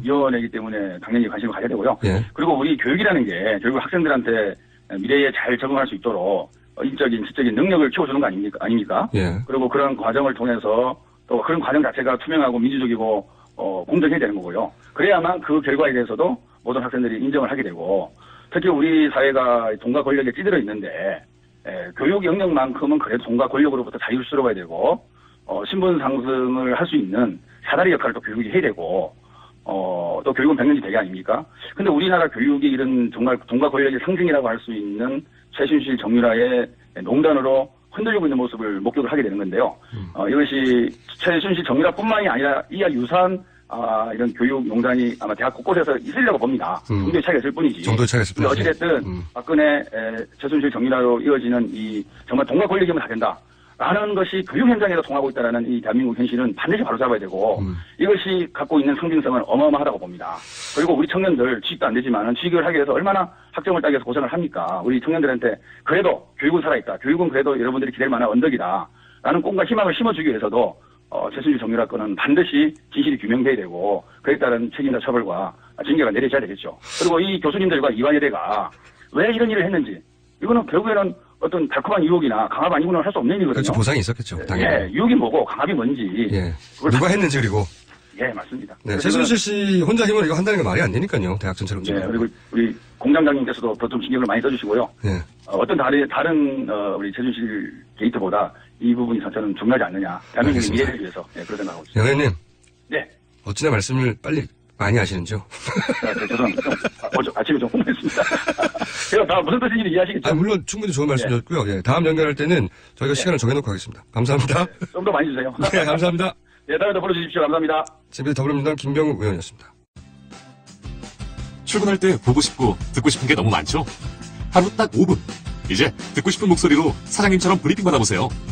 출퇴근하실 때 관심 있는 것만 짧게 요약해서 브리핑해드리는 나만의 음성비서. 27초 브리핑 이어링이 있습니다. 앱스토어에서 이어링을 다운로드하세요. 아주 사소한 것까지 브리핑해드립니다. 나만의 음성비서 27초 브리핑 이어링. 동결건조로 영양소 손실을 최소화한 아로니아 분말 들어보셨어요? 우리 농장 아로니아 분말은 전라북도 김제에서 직접 수확한 100% 국내산 무농약 아로니아로 만들었습니다. 눈에 좋고 피부에 좋고 혈액순환에 좋은 우리 농장 아로니아 분말. 뛰어난 항산화 작용으로 노화를 방지하고 면역력을 높여 건강을 지켜줍니다. 명절 선물로도 아주 좋아요. 네이버에서 우리 농장 아로니아를 검색해보세요. 자, 이어지는 인터뷰는 최순실표 예산에 관한 겁니다. 지금 특검도 최순실표 예산에 대한 조사를 하고 있는데 최순실과 예산 도둑들이라는 책을 내신 분이 있습니다. 연결해보겠습니다. 정창수 나라살림연구소장 전화 연결했습니다. 안녕하세요. 네, 안녕하십니까. 나라살림연구소가 어떤 곳이죠? 한마디로 정부 예산을 연구하고 분석하고 그리고 이제 시민들한테 알려주는 그런 연구소라고 말씀드립니다. 아, 그렇군요. 그러니까 최순실 사태가 터지자마자 그럼 예산을 어떻게 했지 하고 바로 조사에 착수하신 겁니까? 아, 그건 아니고요. 네. 저희는 매년 정부 예산을 전부 DB화 시켜놓고 있어요. 애초부터. 네. 정부 예산서가 한 10만 페이지 정도 되거든요. 예. 저희가 저희 스스로를 변태라고 하는데 예산서들을 분류하고 정리하는데 쾌감을 느끼고 있습니다. 그런데 하다 보니까 패턴이 읽히는 거예요. 아하. 예, 그 VIP란 말이 갑자기 급증하고 아하. 용복합, 창조경제 이런 게 이제 급증하는데. 그러면 최순실 사태가 불거지기 전에 이미 이 분석을 시작하신 겁니까? 예, 저희는 이제 뭐 한 5월 달부터 정부 받아가지고 하는데. 그러다 보니까 이게 뭘까 하려고 분류를 하고 있던 차에 최순실 그 보도가 나온 거죠. 아하. 그래서 이게 이제 그 퍼즐이 이제 완성이 되기 시작하는 겁니다. 진짜 그러니까 지금으로부터 6개월 전에 이미 이상징후를 그 표만 보고 예산 10만 페이지에 달한 예산 관련 문서만 보고 이상한데라고 이상징후를 감지하셨고 그래서 그걸 분석에 들어갔고 그리고 나중에 최순실 이름이 나와서 둘이 합쳐져서 그랬구나 하고 결과적인 그 내용을 발행한 게 이제 최순실 예산 조사된 책이군요. 촛불 시위가 10월 29일에 처음 있었는데요. 저희가 그래서 10월 24일 날 최순실 예산이 한 860억 정도 있다라고 먼저 발표를 했었습니다. 어허. 자, 그러면 이 분야에 관한 한 6개월 이상 앞서가는 전문가들이신데 아까 이제 패턴이라고 말씀하셨잖아요. 어떤 패턴이 발견나요? 아까 이제 VIP라는 게 첫 번째 그 패턴이고요. 예. 이게 이제 예산은 주로 키워드가 중요한데 그 VIP란 말이 뭐냐면 그 대통령을 이제 말하는 행정부의 은어거든요. 네. 근데 이거를 약간 뻔뻔스럽다고 해야 될까요? 그걸 예산서에, 국회에 지출한 예산서에다가 그걸 올려놓은 거예요. 그걸 저희가 다 세워봤죠. 546개 그 VIP가 등장을 합니다. 546개에 해당하는 예산 항목에 VIP라고 특별히 따로 기재가 되어 있다? 네. 박스 쳐가지고, 그걸 해놓은 거죠. 대통령이 이 사안은 특별히 관심이 있으니까 반드시 예산을 책정하는 표시 아닙니까, 그게? 그러니까. 그렇죠. 예. 그럼 이걸 재정을 못 건드리고요. 더군다나 그걸 늘려주기까지 합니다. 오케이. 그리고? 그래서 이제 그 퍼즐이 완성된 게 뭐냐면, 최순실 씨가 이제 연설문 같은 걸 고쳐주면 대통령이 그걸 말을 하잖아요. 네. 그럼 대통령이 그 말을 하면 그 공무원들이 그거를 박스 쳐가지고 이건 VIP 예산이다 이렇게 얘기를 하면 재정부가 그거를 원래는 다 한 10% 정도씩 깎거든요. 근데 이거를 깎지 못할 뿐만 아니라 늘려주고 그렇게 해서 집행이 되죠. 그럼 집행이 되면 그 돈이 어디로 갔을까요? 그래서 그것들이 이제 일부는 밝혀졌고 일부는 지금 수사 대상인 사업들이라고 할 수 있습니다. 그러니까 지금 VIP라는 단어가 이상하고 그런 단어가 너무 이례적으로 많이 등장하고 500개 이상. 그래서 패턴을 발견해서 이상하다고 하고 있었는데 최순실이라는 이름을 등장하자 이제 매치가 된 거군요. 최순실을 통해 대통령 연설문이 만들어졌고 대통령이 수석회의에서 말을 하면 그것이 이제 정책이 되는 것이고 정책이면 예산이 필요하니까 예산이 내려가게 되고 요새는 집행부서에서 VIP가 건들지 못하게 VIP가 언급하는 거기 때문에 반드시 돼야 되고 뭐 이렇게 해서 쭉 최순실이 말을 하면 국가의 예산을 통해서 실현이 되는 구조군요, 이게. 네, 그러니까 최순실이 그 연설문 고쳐준 건 취미 활동이라고 그런 말이 나왔잖아요. 누가 그런 걸 취미 활동을 하겠습니까? 이게 돈이 되는 경제 활동이었던 거죠. 이 본질 대단한 통찰을 여기서 뭐라고 표현하셨죠? 스스로를 변태라고요? 그러니까 국정농단이라는 건 주사 맞고 뭐 이런 게 중요한 게 아니고 바로 이제 예산과 조직을 건드리는 것 이게 국정농단이라고 할 수 있는 거죠. 그러니까 지금까지는 연설문 고쳐주는 거를 이렇게 자기 과시 정도로 이제 이해했던 부분도 있는데 그게 아니고 그 연설을 고치면 결국 돈이 돼서 자기한테 돌아온다 이거네요. 그래서 저희가 그 과정도 추적을 한 거고요. 그러다 보니까 이제 지금까지 1조 4천억 찾아낸 거고요. 지금까지 그렇게 찾아내신 546 VIP의 총 합이 1조 얼마라고요? 1조 4천억입니다. 대단한 액수네요. 작년과 올해와 내년인데 아마 이제 특히 올해 본격적으로 시작이 됐는데 이 부분들이 올해 17년이군요. 올해까지군요. 근데 내용들을 이렇게 찾아보다 보면 이제 이들이 집행하는 곳까지 아마 그들한테 갔을 거라고 추정되는 사업들이 이제 바로 546개라고 할 수 있습니다. 그럼 좀 구체적으로 한 가지 사례만 들어봐 주십시오. 그러니까 최순실의 연설문을 통해서 대통령이 수석해서 얘기를 하고 그것이 정책이 되고 그것이 예산이 된 다음에 그 예산이 집행되어서 그것이 최순실이 그 예산의 혜택을 입었을 것이 틀림없어 보이는 사례 하나만 구체적으로 알려주세요. 예를 들면 강릉 빙상장 이 사건이 있어요. 네. 빙상장을 원래 철거하기로 했는데 철거하지 않기로 결정하고, 네. 그리고 그 사업 빙상장 운영권을 장시호 씨한테 주고, 네. 그리고 거기다가 프로 빙상 구단을 만들기로 했었어요. 그래서 이런 것들이 이제 바로 자신들의 셀프 예산 편성이죠. 그리고 이제 명쾌합니다 아주. 더 큰 건 뭐였냐면 네. 지금 전국 220개 지방자치단체에 스포츠 클럽을 지금 만들고 있습니다. 220개 지방자치단체 스포츠 클럽을 만들고 있는데 그 자체는 문제 없어 보이는데. 네, 체육관을 만드는 거죠. 네. 근데 이제 그 클럽의 운영권을 이제 이 K스포츠 재단이 가지는 것으로 했고 또 거기다가 아주 그 수익금은 전부 자기들이 갖게 되는 걸로 만들어 온 데다가 아주 꼼꼼하게 테스테로스인가요? 뭐 있잖아요, 카페. 네. 비선들이 만났다는 카페를 그곳에 모두 설치를 해서 대표적인 브랜드로 만들겠다. 뭐 이런 계획도 있었습니다. 놀랍네요. 구체적 사례. 이분이 그냥 아줌마가 아니에요. 정말 제 어떤 치밀한 어떤 기획이 있었던 거고요. 이제 이거를 그냥 도와준 관료들이 있었으니까 이렇게 치밀하게 계획을 세울 수 있었죠. 당연히 그렇겠죠. 그러니까 지금 한 가지 정리해볼게요. 뭐 빙상장 정도도 재밌는 그 사례인데, 열받지만 재밌는 사례인데, 여기 빙상장 없어져야 되는데 그거 거꾸로 짓고 거기다가 아예 빙상 구단도 만들려고 했구나. 예. 그런데 이제 그것보다 훨씬 더 규모 있고 지속적이고 구조적인 것은 이제 220 지자체에다가 스포츠 클럽을 만든다. 예, 정부 예산으로 만듭니다. 그런데 그 220개 지자체를 바로 K스포츠 재단이 관리를 한다. K스포츠 재단은 뭐 당연히 지금 밝혀진 대로 최순실 씨가 실소유하는 곳인데, 실제 컨트롤하는 곳인데, 그런데 K스포츠 재단에서 돈을 빼먹는 것은 또 WK란 말이죠. 네. 네. 그리고 그 WK 돈은 독일로 넘어가는 창구고요. 이거를, 요거를 발견하셨군요. 예, 이거 말고도 뭐 예를 들면 국도 6호선을 이제 확장하는데. 국도 6호선이요? 예, 그 6호선에 그 땅 주변에 이제 정윤회 씨와 최순실 씨의 땅이 있다라는 게 약간 보도가 됐잖아요. 네네. 실질적으로 좀 그 관련이 있는 것 같고, 아마 더 자세한 거는 이제 특검이나 이런 데서 아마 조사를 하실 것 같습니다. 아니, 이거는 이 책을 특검이 읽어봐야 되겠네요. 이 특검에서 한번 저희 만난 적이 있고요.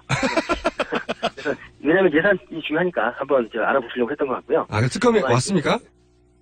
저희가 이제 한번 잠깐 책을 사시겠다고 해가지고. 책을 사시겠다고 특검에서? 네네. 그래서 이제 책을 읽어보고 이거 쓴 사람들한테 얘기 들어봐야 되겠네 해서 특검팀이 왔어요? 예. 아니, 이게 촌스럽게 말씀하세요. 이거 자랑하실 타이밍인데. 그러니까 저희 참고로 이제 자문을 한 거고요.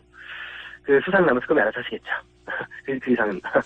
이야, 이 특검 참고서를 미리 내신 거네. 대단한 일을 하셨네요. 아마 저희는 특검 수사가 끝나면. 저희가 몰랐던 부분들이 많잖아요. 뭐 예를 들어 국방이라든가 뭐 이렇게 나올 것 같아요. 그러면 저희는 더 이 책을 버전업 해가지고 1조 4천억이 아니라 더 꼼꼼한 이 최순실 예산을 좀 알아낼 수 있을 것 같습니다. 그러니까 이제 소장님은 수사권이 없기 때문에 패턴을 발견하고 이 돈이 어디로 갔나까지만 이제 그 조사를 하신 거고, 그럼 그 일을 이뤄내기 위해서 정부 조직 내에 누가 움직였고 누가 지시했고 하는 건 특검이 밝혀내야 되겠죠. 네, 특검이 잘 하실 거라고 믿습니다. 이야, 대단한. 그러니까 이거 보시면서 감탄하셨겠어요, 그죠? 예산은 사람들이 잘 모르다 보니까 생기는 문제고요. 그리고 이제 사람들은 하나하나 팩트만 보잖아요. 근데 저희는 구조와 이제 흐름 시스템을 보니까 아무래도 조금 이제 여러분들 이해하시기가 좀 쉽게 됐겠죠. 네. 자, 그러면요. 제 생각에는 소장님 한번 모시고 꼼꼼하게 책에 있는 사례들을 우리가 한번 스터디를 하긴 해야 되겠어요. 네. 제가 이 책을 오래 안 읽기 때문에 제가 읽을 것 같지는 않거든요. 그래서 한번 모셔야 될 분이구나 하는 생각을 왜냐면 이 사례가 많다는 거 아닙니까? 그죠? 네, 저희가 지금 200건에 한 1조 4천억인데, 정부, 또 야당이 이번에 깎는다고 했는데 못 깎았어요. 아무래도 이제 압박도 있고 잘 모르기도 하고 뭐 여러 가지 있는데, 1,300억 원 깎았습니다.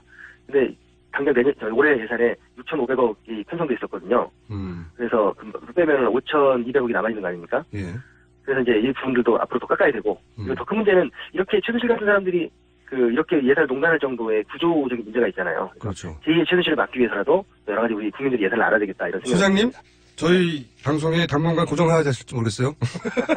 그 전에 오늘 방송 마치기 전에 스포츠 토토도 이용됐다고 하는 내용이 있다고 하는데 그렇죠. 뭡니까 이 내용이? 국민분들이 토토를 잘 안 하시죠. 도박을 안 하시다 보니까. 저는 토토를 안 합니다. 토토가 로또를 지금 앞서기 시작했습니다. 아, 그래요? 우리 복권의 대명사는 로또잖아요. 토토는 이 경기를 보고 맞추는 건데. 그렇죠. 이게 이 김종 체육부 차관이 오고 난 다음에 최순실의 주도하에 급증해가지고 한 거의 3배 정도 급증해가지고 로또만큼 규모가 됐고요. 아마 지금의 추세로 보면 올해 지나가면 압도할 것 같고요. 근데 왜 스포츠 토토를 그렇게까지 키웠을까요? 그러니까요. 뭔가 먹을 게 있으니까 그렇겠죠? 박근혜 대통령이 대통령 취임할 때 그 예산으로 약속을 한 게 복재산하고 문화예산이에요. 예. 근데 문화예산을 2%까지 늘리겠다고 했거든요. 예. 실제로 늘렸어요. 복지는 못 늘렸는데. 예. 그 400조에서 한 7조 2천억이 거의 2% 되지 않습니까? 예. 거의 3조 정도 늘렸는데요. 예. 근데 어떻게 늘 거냐? 돈이 없잖아요. 예. 세금 안 거두니까. 예. 그래서 생각해낸 게 저희 추측으로는 복권을 이제 늘리자. 이 스포츠 토토 복권이 체육 예산의 대부분을 차지해요. 그래서 3,000개나 이 판매소를 증설을 하고 그 전에 아주 깨알같이 이들이 저희 복권 도박 중독자들이 어떤 패턴을 가지고 있는가를 연구를 한 용역 보고서들이더라고요. 그래요? 도박 중독자들이 어떻게 움직이나 패턴 연구를 한 다음에 그다음에 토토 복권을 늘렸다. 네. 불법 도박 단속을 강화하고 그래서 그분들이 중독자들이 이걸 못하니까 치료를 못하니까 합법으로 넘어오기도 하고요. 근데 3조 5천억이나 이 토토 복권을 이제 발행을 했는데 이분들 중독자들 치유에 쓰는 돈 15억 원 정도밖에 안 돼요. 그러니까 돈 버는 게 목적이었던 거죠. 네, 그렇죠. 그러니까 정부가 정말 도박으로 돈을 벌려고 하는데 특히 체육 쪽이 그런 게 많이 있었다. 그거를 불과 2013년부터 3배 정도 증가하거든요. 불과 3년 만에. 소장님, 예. 오늘 시간이 다 됐는데요. 이 한 번의 전화 인터뷰로 끝날 일이 아닙니다. 예, 보니까. 소장님이 지금 특검 모르는 거 많이 아시는구만요. 자, 앞으로 틀림없이 다시 모시겠고요. 오늘 여기까지 할 텐데 책 제목이 최순실과 예산도둑들입니다. 그리고 연구소 이름이 나라살림 연구소입니다. 알겠습니다. 오늘 말씀 감사합니다. 네. 정창수 소장이었습니다.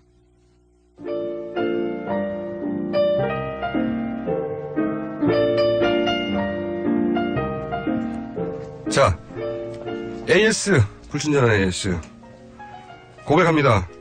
어준띠 사랑해요. 이거 뭡니까? 네, 저 돈 모으고 있어요. 무슨 얘기죠 이게? 복권을 사시려고 하나? 계약보수신당 당명 공모 문자 많이 왔습니다. 네. 진보당 어떠세요? 진짜 보수당? 바른보수당 바보당. 이 보자가 가장 어렵습니다. 자, 그 외에 여러 가지 있는데 안민석 의원과 저희가 마무리를 제대로 못해서 사실 요 AS 시간에 안녕히 계십시오 인사라도 하려고 했는데 잘 연결이 안 됐어요. 네, 전화를 안 받아가지고 네, 제가 대신 할게요. 안녕히 계세요. 자, AS 여기까지고요. 그 외에 잘못 온 문자 하나 소개해드릴까요? 네. 친정엄마와 사이가 살짝 어색합니다. 아기 문제로 언성을 높여 싸운 적이 있어요. 관계 회복이 안 됩니다. 어떻게 해야 할까요?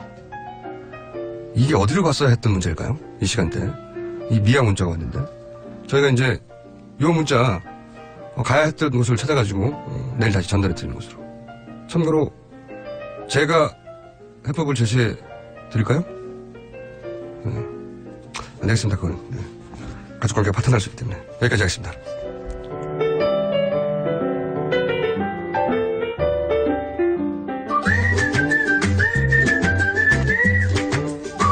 자, 도시이야기 어디서도 들을 수 없는 도시이야기 도시건축가 김진애 선생님 나오셨는데 지난번에 나오신 이후에 여자 화장실에서 박근혜 대통령 만났다 이렇게 나오더니 목소리가 여자분이셨어요?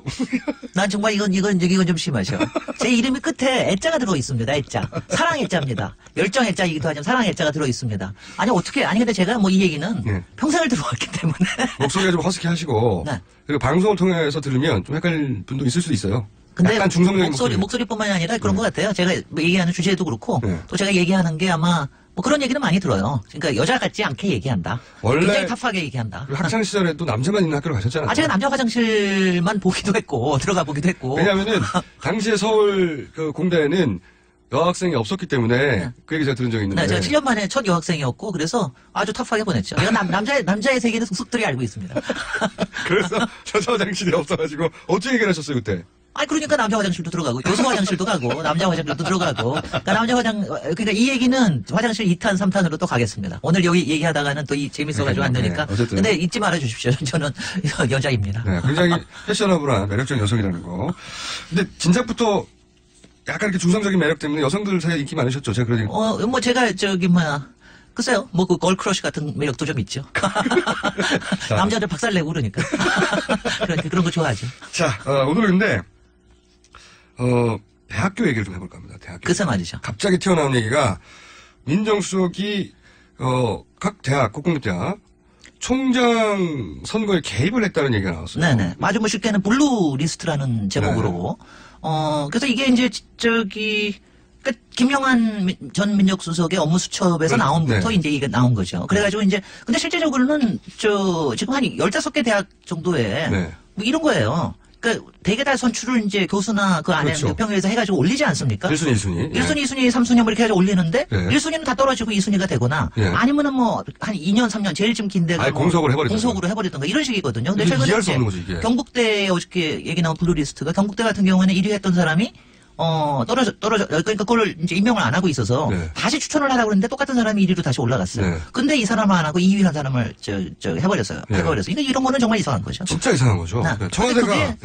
이게 이러다 보면 제가 이제 교육계 문제로 얘기가 되는데 제가 오늘 사실 들고 나온 거는 이제 서울대의 시흥 캠퍼스 가지고 이제 얘기를 가지고 들고 나왔는데 이런 문제가 기본적으로 있고. 그러니까 청와대가 대단히 적극적으로 국공립대학의 총장 인선에 개입한 이 전례가 없는 거거든요. 개입한 이유가 뭘까? 그런 정황이 점점 드러나고 있는데 하나 의구심 있는 가운데 서울대 시흥 캠퍼스 문제가 이제 불거지기 시작했는데 근데 여기 서울대도 역시 사실은 삼순위 교수님이 총장이 된 케이스로 서울대 내에서는 문제가 논란이 좀 됐었던. 그렇죠. 그건 2년 전 얘기입니다. 네네. 근데 또 하필 총장님이 되신 분이 바로 영남대에 한 19년 봉직하셨죠. 지금 박근혜 대통령이 실소유했다고 그리고 박정희 대통령이 뺏었다고 하는 그 영남대 교수님이었던 분이 삼순위였음에도 불구하고 서울대 총장으로 가서 서울대 내에서는 2년 전에 좀 시끄러웠던 그런 사안이 또 있어요. 연결된 사안인지 아닌지 모르겠는데 지금 이런 뉴스가 나오니까요. 근데 그건 그것대로 따로 다를 일이고 그 서울대에서 시흥 캠퍼스 관련한 자금들이 있습니다. 네네. 지금 이제 사실 그동안 이화여대 또 농성 문제 또 최순실 문제 때문에 사실 묻혀 있는 뉴스인데 지금도 서울대 학생들이 서울대 본관을 점거를 하고 있습니다. 지금 농성을 하고 있는 게 뭐냐면은 서울대가 시흥 캠퍼스 105 신도시 시흥 캠퍼스를 이거를 취소를 하라. 이거를 이제 송낙인 총장한테 지금 요구를 하고 있는 게 지금 한 석 달째 가고 있어요. 이게 이제 되돌아보시면 이화여대도 학생들이 먼저 이상한 걸 감지하고 그렇습니다. 학생들이 이건 좀 이상하지 않아? 라고. 그때 이름이 무슨 평생교육, 평생단과대학. 평생교육단과대학이었죠. 그걸 이제 그 당사자인 학생들이 너무 이상하다고 문제 제기를 해서 이게 고구마인 줄 알았더니 끝에 가서 금방 미륵불이 있었다고. 그렇습니다. 이게 밝혀진 거거든요. 어쩌면 그럴 수도 있는 서울대 학생들이 자기들이 보기엔 이게 너무 이상한 일이라고. 근데 이제 요거는 이래요, 정말. 워낙은 시흥 캠퍼스에 대한 이제 시흥시하고 서울대하고 협약을 맺는데 실시 협약이라는 걸 작년 8월 달에 맺었어요. 그러니까 2016년 8월 달에 맺으니까 이거에 반대를 하는 것 때문에 농성을 시작을 했습니다. 10월 달부터. 근데 왜 반대했죠, 학생들은? 아니, 이제 반대를 하는 과정에 그 김영한 민정수석의 업무 수첩이 나온 거예요. 그러면서 그때 나온 게 송낙인 바로 그때 총장이 1순위가 아니었다. 그렇죠. 그리고 왜 도대체 청와대에서 서울대 총장을 뽑는 거에 자기네들 수석 비서관 회의에서 왜 그런 얘기를 하느냐. 여기에 뭔가 있는 게 아니냐. 여기 다이어리 나온 겁니다. 상승 효과를 한 겁니다. 그러면서 이제 이렇게 올라온 건데요. 송낙인 총장. 송낙인 총장. 총장님이 학교 내에서 이슈죠, 그때는. 그렇습니다. 학교 내에서, 이분이 삼순위인데 어떻게, 총장이 됐을까 했는데 나중에 보니까 김영한 민정수석 다이어리 안에 이분의 이름이 있었던 것이고. 그리고 그때 이제 조금 논란이 있었던 게 한자로 썼다는 선임이라는 글자가 역임으로 해석이 돼가지고 왜 순위를 무시하고 역순위로 이걸 했느냐. 뭐 이렇게 해가지고 상당 문제가 있었는데. 한자 해석처의 문제처럼. 근데 삼순위인지 아닌지 정확히 모르겠어요. 근데 사실은 여기서 요걸 정확하게 아는 분은 사실은 국민의당 오세정 위원이실 겁니다. 당시에 3명 중에 한 사람이었고 1위였다는 얘기가 있습니다. 1위 후보였는데 이분에게 밀려가지고. 총장이 못 되고 국민의당. 그러면 노코멘트를 하셨어, 이 사람이. 당연히 그러시겠죠. 그러긴 하시겠죠. 그런데 여하간 그런 배경 스토리가 있는 거예요. 이게 청와대 관심사안이었고 지금 정황으로 보아 청와대가 이분을 거기다 가게 만든 게 아닌가 하는 의구심이 드는. 그게 그런데 이제 요게 시흥 105 신도시 때문에 그러냐 아니냐는 좀 아니라 저는 그건 아니라고 생각합니다. 그건 별개의 문제일 수 있습니다. 왜냐하면 워낙 이렇게 벌벌 떠는 사람들은요 어디든지 뭐 서울대 병원장이든 어디든지 자기네들 편한 사람들이 가 있길 원합니다. 그리고 밑에서 선출해가지고 올라온 사람들 절대로 안 하고 싶어해요. 그런 사람들은 되게 신망도 있고 자기 나름대로 세력도 있고 그렇기 때문에 그런 사람 안 하고 뭔가 약점이 있거나 뭔가 자기네들한테 연이 있어서 자기네 말을 잘 들을 사람 아니면 그쪽에서 원하는 게 있어서 뭘 해줄 사람 이런 사람을 꼽고 싶어하는 게 항상 저 세력들의 문제입니다. 그런데 서울대 총장이 무슨 대단한 자기들과 이권이 있다고. 글쎄 말이야. 그거는 좀 하는데 근데 이제 우리는 도시 얘기니까 시흥 105 신도시 얘기를 제가 잠깐만 얘기할게요. 알겠습니다. 요거는요. 그러니까 여러분들 국민들은 어떻게 생각하시는지 모르겠어요. 제가 여러 사람들한테 물어봤는데 그러니까 당신이 사는 신도시에 서울대 캠퍼스가 들어온대. 그런데 이 서울대 캠퍼스가 들어오는데 여기에 들어가는 돈은 서울대는 거의 안 낸대. 왜냐면 여기에 들어오는 게 건설업체가 들어올 거 아니겠어요? 건설업체가 땅도 제공하고 거기에 들어가는 건물도 다 지어준대. 근데 서울대가 들어와. 그러면 여기가 이거 괜찮은 거야? 라고 질문을 하면 깜짝 올라가죠. 당연히 닦아보려고 분양은 엄청나게 잘 되죠. 그렇죠. 그래서 시흥의 백옷이라는 이름 자체가 배움꽃이라고 서울대를 캠퍼스를 예상을 하고 만든 거예요. 처음부터. 백옷이. 나는 처음에는 배나무가 나오나 그랬는데. 근데 그게 아니고 배움꽃이라는 데서 나왔는데. 그런데 바로 그렇습니다. 약 20만 평의 땅을, 이게 이제 여기가 시흥시하고 큰 이권이 있네요. 하는 게 한 한라건설인데, 한라건설이 20만 평, 그 다음에 약 3천억 정도에 지어줍니다. 근데 그러면서 이제 서울대 학생이 반대를 한 거는 뭐냐면요. 여기서부터 이슈가 조금 복잡해지는데 서울대는 처음부터도 서울대 학생들은 이런 부동산 투기에 왜 서울대 이름을 이용하느냐 이거에 관련된 반대도 있었지만 또 하나가 뭐냐면은 원래 여기다 뭐 집어넣는다고 하는 거는 첨단 분야를 새로 만들겠다고 그랬는데 첨단 분야 새로 집어넣는 일이 잘 안 되거든요. 그러니까 여기다가 단과대학을 이전한다는 둥 아니면 여기에다 기숙학교를 여기다 유치를 한다는 둥. 그러니까 목적이 있고 거기를 가는 게 아니라 채워놓으려고 그렇죠. 학생들을 이용을 하는 거죠. 학생들을 이렇게 옮기겠다. 막 거기에 이런 꼭 식으로. 단과대학에 가서 그 일을 진행된 게 아니라 어쨌든 거기가 부동산 붐에 일조하는 부동산 소재니까 가기로 해놓고 뭘 채워놓을까 막 바꾸고 있는 거네요. 그리고 지금. 그 과정 자체를 학생들한테 비밀로 하고 지금도 여전히 실시협약의 모든 상세한 내용들이 이렇게 밝혀지지 않았습니다. 그리고 총장이 될 때 약속했던 공개 일정 같은 걸 하나도 안 했고 그래서 이제 반대가 돼서 지금까지 와 있습니다. 부동산 업자의 마케팅에 서울대 이름이 왜 이용되느냐 이런 문제 제기네요. 글쎄 말이죠. 그러니까 그런 일이 그러니까 유치라는 관점에서는 있을 수는 있다고 봐요. 그러니까 가령 세종시에서도 고려대 캠퍼스 유치하기 위해서 굉장히 노력을 했습니다. 송도에서도 연세대 유치하기 위해서 굉장히 노력을 했는데 이번 건은 좀 특혜가 좀 심하긴 심해요. 거기다가 이제 서울대 같은 경우에는 그럼 왜 이게 그러니까 성 총장 같이랑 이렇게 조금 정권에 잘 보이는 사람이 필요하냐. 여기에 뭐 집어넣으려고 그러면 그거 다 국민세금이 들어간 리서치 연구 자금들, 요 앞에 인터뷰 하셨듯이 그 자금도 다 끌어와야 되거든요. 그렇기 때문에 정치권에 저기 된 사람들 들어오는데 여기서 뭐 더 길게 얘기할 수는 없고요. 제가 국민들한테 좀 제기하고 싶은 거는 물론 내가 사는 신도시라면 그렇겠지만 일반적인 관점으로 봐서 이렇게 서울대라는 이름을 이용을 해가지고 부동산 투기에 이용하는 게 맞느냐. 그리고 서울대가 좋다고 그래서 국민세금이 아니라 땅을 판 돈을 이렇게 땅 팔고 하는 걸 이렇게 그냥 받아도 되느냐 이런 거 하나. 그 다음에 이런 거를 학생들이 서울대 안에 있는 구성원의 학생들이 모르게 이런 일이 진행될 수 있느냐. 이 두 가지를 제가 보기에는 이거 단순하게 진행될 문제는 아닙니다. 상당히 여러 가지가 있을 것 같습니다. 이 성 총장이 2순위건 3순위였는데 1순위 후보를 제치고 총장으로 결정된 사안과 거기에 이제 다이어리 청와대의 의지가 반영된 거로 추정될 만한 단서가 전 민정수석의 다이어리에 남아 있었고 그래서 이분의 선정 과정에 청와대가 개입을 했고 이분을 왜 그렇게 거기다가 선임하려고 했을까 하는 의구심이 생기는데 이것과 시흥 캠퍼스 조성과 직접 연결된 건지 아닌지는 저희는 알 수가 없고 그건 알 수가 없는데 별개의 사안처럼 보이긴 하나 시흥 캠퍼스 조성 사업도 대단히 좀 이상하다는 거죠 지금 말씀에. 이거는 우리나라의 원칙과 상식에 대해서 한번 그리고 대학의 윤리에 대해서 우리가 다시 한번 생각해 볼 만한 일입니다. 알겠습니다. 그 다음에 한 가지만요. 그 3인지 아닌지에 대한 건 정확하지는 않습니다. 2순위인지 3순위인지는 그거는 네, 맞습니다.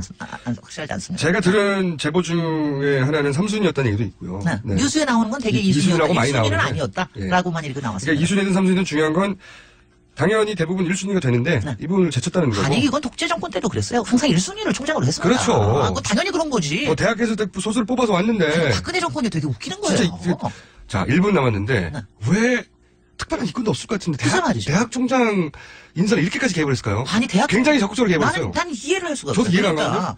그러니까 뭔가 벌벌 떨거나 아니면은 컨트롤 트라우마가 있는 게 아닌가라는 뭐 이런 생각. 아니 뭐하러? 대학에서 뭘 정권에 위해를 가한다고. 글쎄 말이죠. 이해가 안 가요. 아니 지방의 국립대학 하나 정도 지금 방송대학도 그렇고 뭐하러 이러는지를 하여튼 이상해요. 청취자 여러분들 중에 그 이유가 뭘까 같이 집단추리에 좀 참여해 주세요. 그렇습니다. 저는 대부분의 사건은 좀 이해가 가거든요. 앞뒤가 이건 돈이다. 이건 뭐 총장은 왜 이렇게까지 적극적으로 개입해서 잘 이해가 안 가요. 글쎄 말이죠. 저는 서울대 병원장까지도 조금은 이해를 했어요. 그거 뭐 개인의 뭐 건강 여러 가지 관련인데 이건 좀 이상합니다. 영남대 시절에 이런 일이 있었어요. 시간이 다 됐나요? 안녕할 시간입니다. 아깝네요. 제가 추론을 얘기하려고 했는데 그 이야기는 내일 잠깐 얘기하려고. 몇 분 남았죠? 30초? 짧게 얘기할게요. 그러면 영남대 시절에 이런 비리가 있었어요. 집단 특혜 입학. 엄청나게 많다고 합니다. 그런 비즈니스 모델인가요? 여기까지 하겠습니다. 감사합니다. 김진애 의원이었고요. 저는 김어준이었습니다. 내일 뵙겠습니다. 안녕.